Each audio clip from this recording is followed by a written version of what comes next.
What prevents me from being in the moment more than anything else? My addiction to urgency. And what's crazy is I pulled this card, and it's a card. This is like the most ghetto card you've ever seen. Anyway, I made this with a friend a few years ago because we thought that we were going to be the people to make like the first question card deck, and like nobody had conversations like this, and we were the only ones that went deep like this, bro. And now they're all over the place. But I will say that was like 2018. We were like just barely ahead of the curve, not really, but we thought that was going to be our big break. And now I just keep all these deep questions in a cup, and sometimes I'll pull them and just think about shit. But what prevents me from living in the moment more than anything else? Yeah, my addiction to urgency. I pulled that just now, and I was thinking about it and how I would answer that question. And I'd never thought this far down the line, which is so weird for me because I always try to go to the root, but I just stopped it at my addiction to urgency. Why am I addicted to urgency? And I just finished sitting here thinking about it, and I'm going to unpack that in real time. Like, the whole world is my therapist. I am addicted to urgency because I want to get to the place I want to get quickly because the faster I get there, the more I feel I can use that as leverage, backup, and evidence that I can do it on my own. I'm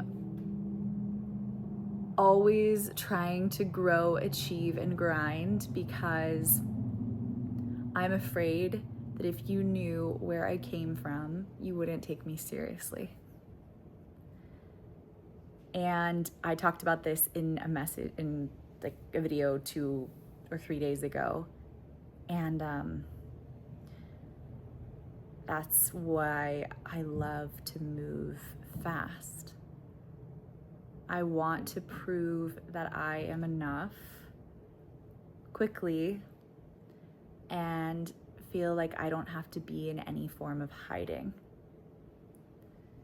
And that's so ironic because I've watched people build careers and fall apart because they're trying to prove something through achievement, and the real work is doing the inner self-work around your self-worth. So I've gotten only a smidge better at this over the years. And of course, I still am somebody who likes to achieve.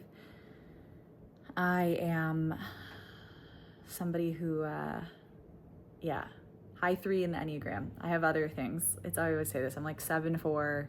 Some days it switches, and then 3 is always like right there. So the achiever. And the achiever is, a huge part of me. I know that I've always been ambitious and driven, even before I really cared like what the world thought. Even as a kid, I was starting my little entrepreneurial things, and I started cutting up t-shirts when I was 13 and selling those in a gift shop and online and all these other things, and babysitting. I always wanted to make my own money and have my own freedom and just make my mark in the world and be creative. I always had a big vision, just a visionary type of person. So yes, that's innate in me, but the urgency and the chaos and like the franticness and like the white knuckling through life and the stress and the no rest and tendencies that I've had for a long time, I know come from this urgency to prove that I am enough on my own. So I shared in my last 2 videos ago, and I don't want to make this channel all about this, but because I pulled that card and it's vulnerable and I'm sharing vulnerably and I'm trying not to beat around the bush, you can see me like, my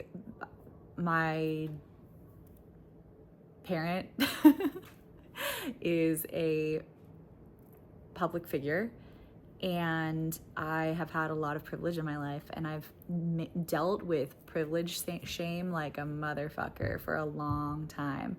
And privilege shame is a really interesting concept, and I think it's something that a lot of people deal with who come from something, but they're very afraid to name it, because shame's one of those things that loves to hide. It's like whack-a-mole. Like, you name the shame, but it's so hard to name the shame, because you're like, no, I don't want to even name the shame. I don't even want to be ashamed. I'm ashamed that I have shame. It's just this cover, and then it's so deep, and then it's living insidiously in you and infecting everything you do, and you're so afraid to be seen and called out and all of these things. I held myself back for probably, I don't know, I've been talking publicly on social media and coaching and writing for about a decade.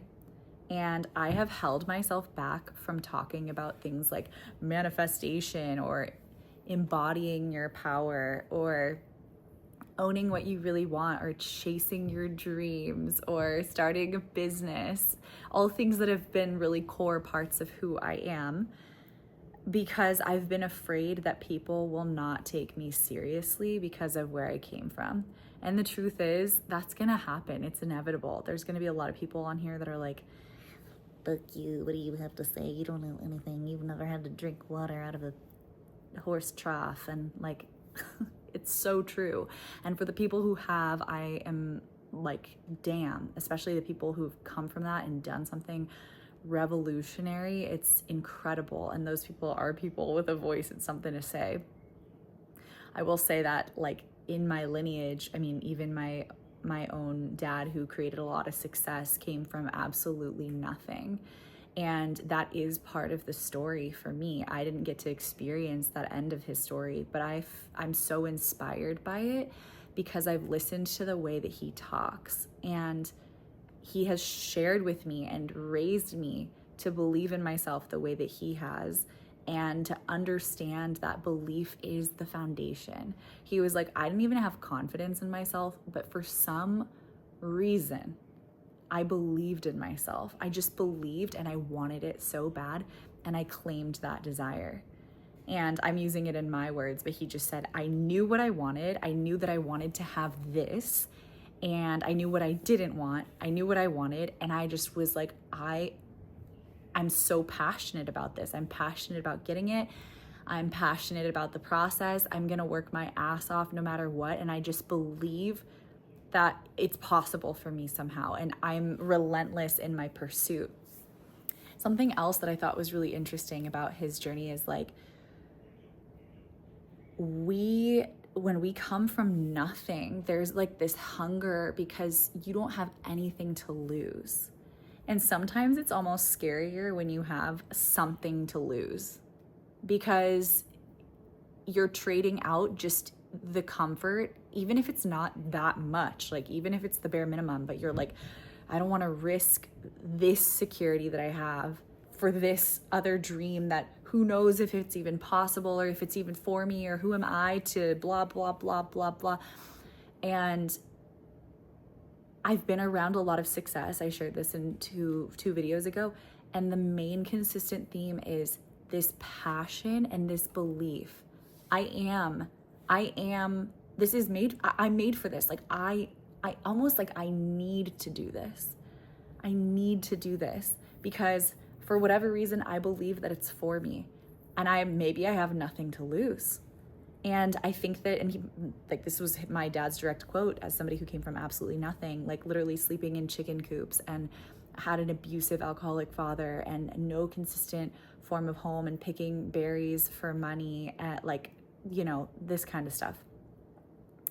He shared that was really actually something that helped him drive, was knowing that there was nothing like less than where he was. And that was enough to think, really, what do I have to lose? I'm going to just keep going. There's nothing worse in many ways. He felt humiliated. He felt like he didn't have anything he wanted.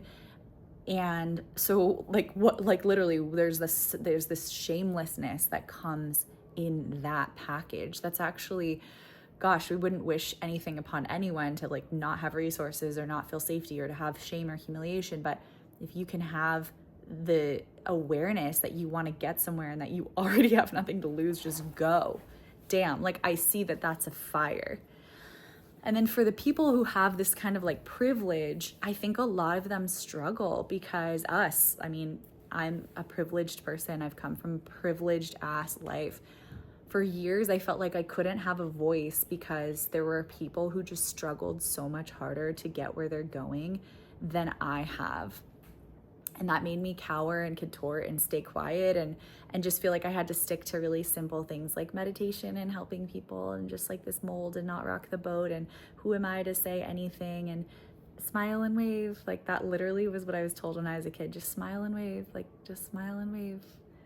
It's like you're basically just like, everything's okay. Everything's good. It's just like, that's all I'm supposed to do. And you feel shame about doing anything else. And I'm finally breaking through that. It really was really bad for me in like 2020. I just like remember just being like, I'm not worthy of saying any words. Like,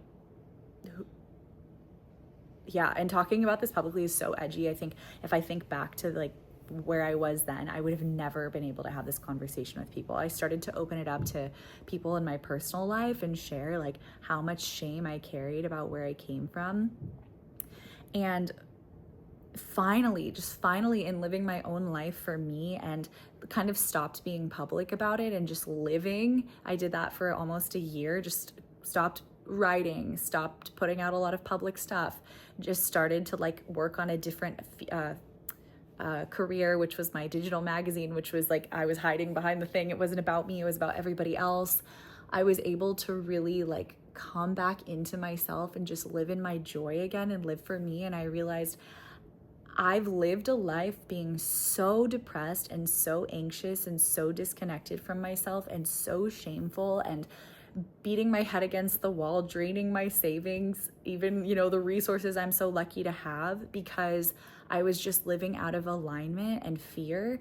And then I've also had the complete opposite experience where I finally just started following my joy and being brave enough to live for me and watch how that shifted me magnetically and believe in myself and basically implement all the things that I'd been told by somebody who came from nothing and went on that journey.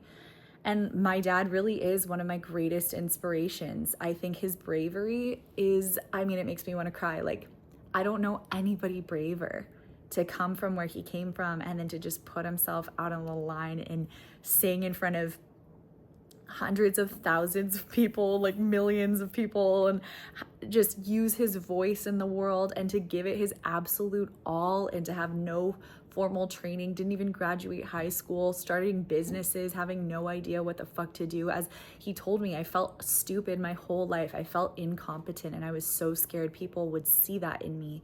And now he told me just the other night at almost 80 years old, I finally think I'm pretty smart. Oh my God. Close my eyes out. It's like, damn. And so here I am just reflecting on like what's driven me to be so urgent. I'm going to be one of those people crying on the internet. Motherfucker. I knew this was going to happen. I cry all the time. Like I'm just a feeler.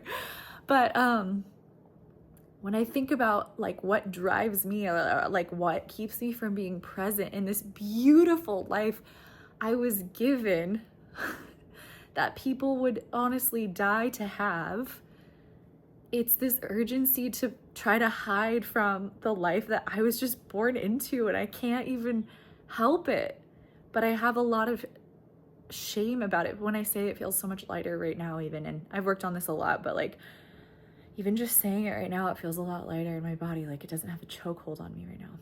Like I can talk about it, I can breathe. I just like, that was the somatic release. I could feel, literally, it's still a little in my throat, but it was just like oppressive on my chest and in my stomach, and it just kind of moved up, and now it's just in my throat a little bit, but it's a lot lighter, and I feel like I can talk more freely again. This is really interesting, just sharing that. Woo, big wave.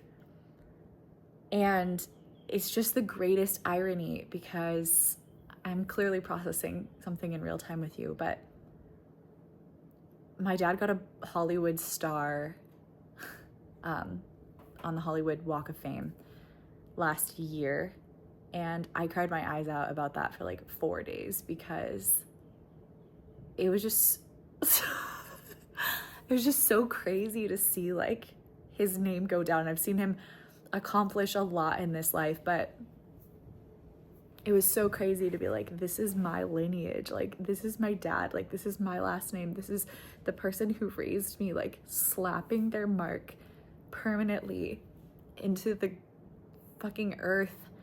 And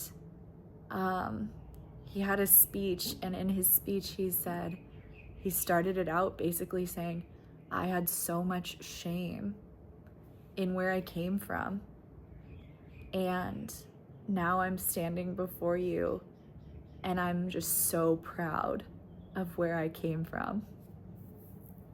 And I like sobbed my fucking eyes out, and I realized in that moment, the greatest irony is he's worked so hard in his life to make sure that we never feel what he felt, which is this shame and this lack of resource and this scarcity and fear and literally like survival.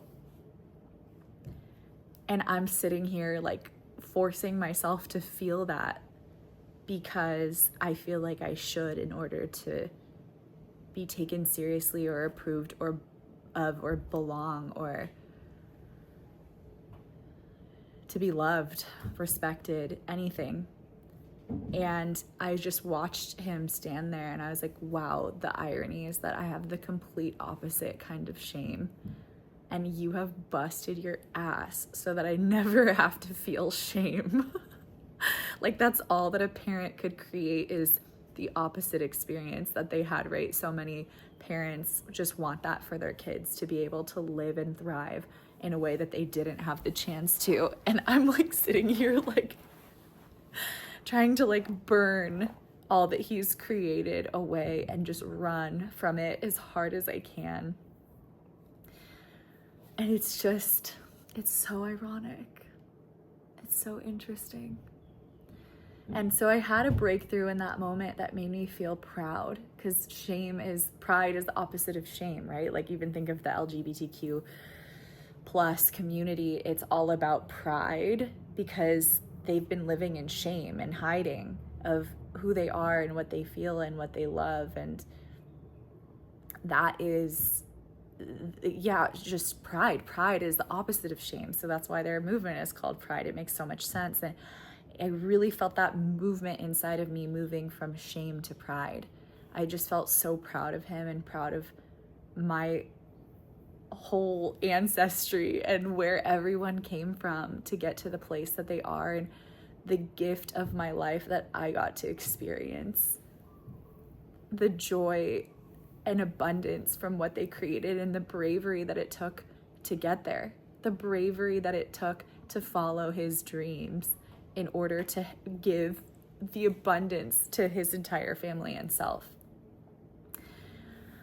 Like, damn, what a celebration.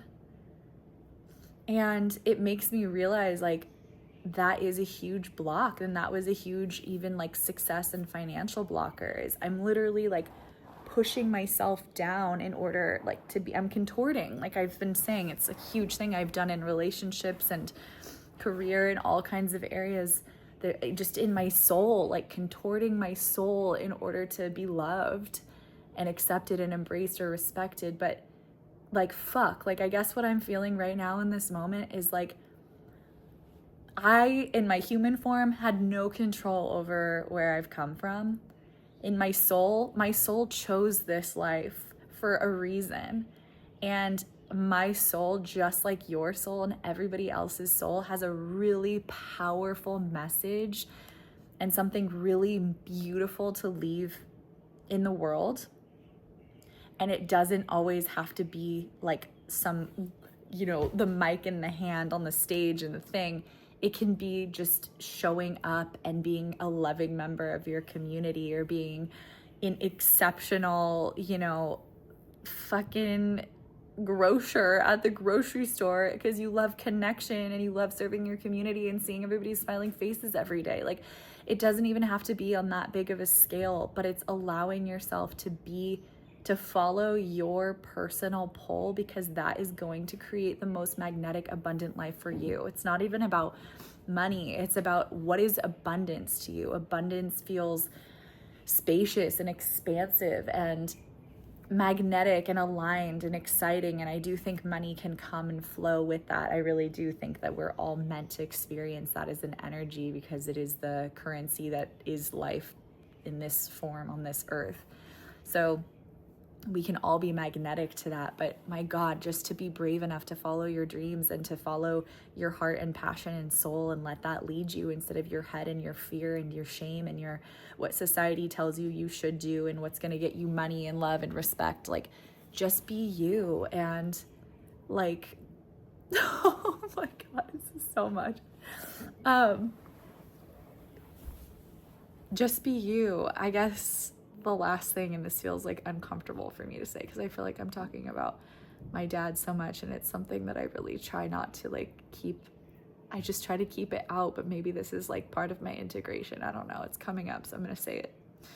Like, my dad wrote a song about me when I was a baby, and it's called My Name Kama. I do like to brag that my other siblings don't have a song, but anyways. And it makes me cry, like, as an adult every time I listen to it. It kind of always has, but like it really hits hard as an adult. And the main line is that, like, so that you'll always be you, Kama. The fuck? It was like his highest prayer.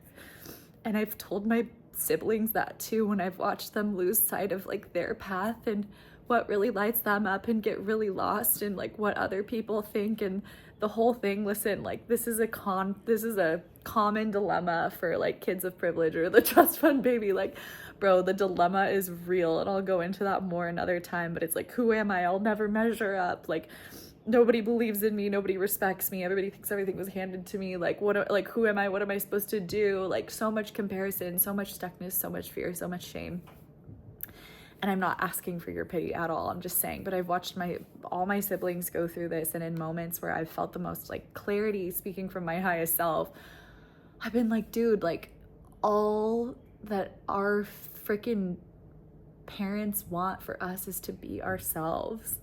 That's all that Source and our parents and everybody, and literally, like, it was written in my song for me, which I know is like a song for his children too. It's not just for me. Like, to always be you. Just be you. Fuck, like, just be you. It's all you can be. And that's like where you, that includes where you come from, all the things. Like, it's just what you want, your passion, your fears, your desires. Like, just be authentically you. Your stupid ass sense of humor, your dark jokes, like your fucking weird way of moving and relating, and where you want to fucking spend your time and whatever. Like, just be you. I don't even know the emotion I'm feeling right now. It's like relief. It's like agony, just being like, why is it taking me so long and everybody's so long? It's not really quite agony, but it's just like, damn, my emotional vocabulary feels very limited right now. I don't know, I'm just, yeah. So another thing I've said before, but like, my name Kama, comma, and the Sanskrit, that's the Sanskrit word and pronunciation, and it means love, and it also means desire. And I've felt that before, that my name, everybody's name, carries a resonance. And I actually believe in the Hawaiian lineage, like your life's purpose. And I've thought about mine for a while, because my name actually, Kama Hagar, means desire or love forsaken. My last name means forsaken. So I think of it as like forsaken love or forsaken desire, which sounds like a sex shop, but anyway. To me, it's become clear, like, I am meant to claim the desire, first of all, in my journey, because your life's work is your authentic work, and then that's the thing that you can teach people to do. It's not like you try to look at like, let me study how to do this and now I'm going to teach somebody to do it. Like, that's the old school way of doing it. But the authentic way that I believe is most aligned is, what is your life's work? What is the hardest thing you've ever worked through? What is the shit that keeps you hiding or up at night or contorting or like fucking all the things? Can you shift that And then let that be your contribution, the shift and the radiance that you let shine after that. And then also, maybe you even teach people to do that, or you create a product or whatever, just in your interactions. Like, that's your contribution in this world, is the hardest work that you work through. And wherever you feel the most stuck or scared or limited, I think, that's where you go. That is where you go, I believe. And so for me, it's that forsaken desire, like claiming myself, forsaken love, like loving myself in the way that I've always been taught I'm not supposed to, or not worthy of, or it's too easy or something. But the greatest irony is that it was so hard for me to do that because of the very things that people think it would be the easiest for. And I think it's really cool now. I think that your forsaken desire, it's love. Desire is love. It's synonymous. It's literally the word means love/desire, comma. So I've talked about this before, but your desires are guiding you to love. They're guiding you back to yourself, back home, to love, the all-encompassing authenticity, the highest vibration. And so whatever feels too scary or too taboo or too disruptive, or you're not enough, or I don't have the resources, or whatever, or like whatever excuse, whatever limiting belief you have standing in your way, that is what you're meant to go after, I believe, at least in my life. That is the work I'm doing, and that is what I'm claiming. So claiming all of my forsaken desires, claiming all the forsaken love that I've been holding out to finally take back for myself. That's all that I have today. What an emotional release. And I hope that actually helps me chill the fuck out and stop going so hard on the paint, because I finally sat with what stands in the way between me and presence. So I've exposed myself on the internet, not nakedly, no, but I've exposed one of my greatest fears and shames and chokeholds, and I could feel it moving. I already feel that it's gone from my throat, that like tension, that knot. So maybe this is actually exactly what it was meant to be. If you're claiming your desires and your love for yourself, and you're not contorting for anyone anymore, and you're ready to show up in the world authentically, I have an e-course coming out in just under a month. I don't have the exact launch date, but definitely stay tuned. Subscribe here to follow along with my journey. I'm posting every day super authentically like this, and I've created the blueprint. It's just in test phase right now with some of my favorite guinea pigs running through to make sure that this is the absolute best, most transformative work you could ever do for yourself. So stay tuned for that. Subscribe to my newsletter. All the links are below, and subscribe to this channel if this helps you and these kinds of candid conversations inspire you in some way, shape, or form. I appreciate you being here so much. Thank you for making this a safe space. That's my highest prayer for everyone who shares their heart. And I hope that you have the most beautiful day.